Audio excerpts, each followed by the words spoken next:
Karamihan po ng mga Pinoy ay nagtitiwala na kaya daw resolbahin ng gobyerno ang mga isyu ngayon sa bansa.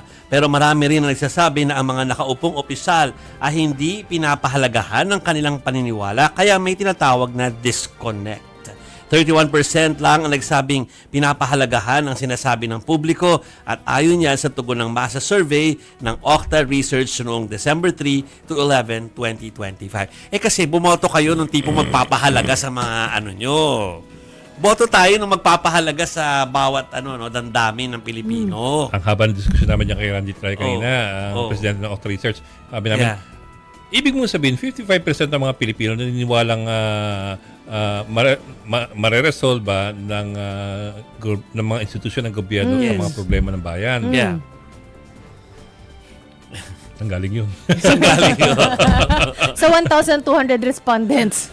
Yeah. Lalong-lalo na yung survey na ginawa noong Disyembre kung saan naglalabasan yung isang katerba mga iskandalo. Iskandalo at saka may disconnect kasi noong Disyembre, ang pinakamalaking at sa na issue ng time na yon ay yung fact na kasa ang 500 sa Noche Buena. Kung natatandaan po ninyo. Yes. So, syempre, disconnected talaga yun sa realidad. Ang mga tao ay talagang, hindi nila pinapahalaga ng feelings ko bilang Pilipino. Matuto na tayo dyan. Hindi naman nilalabas yung survey para mag-hocus-pocus, para matuto tayong lahat. Bumoto tayo ng Ipagdikit mo yung dalawa.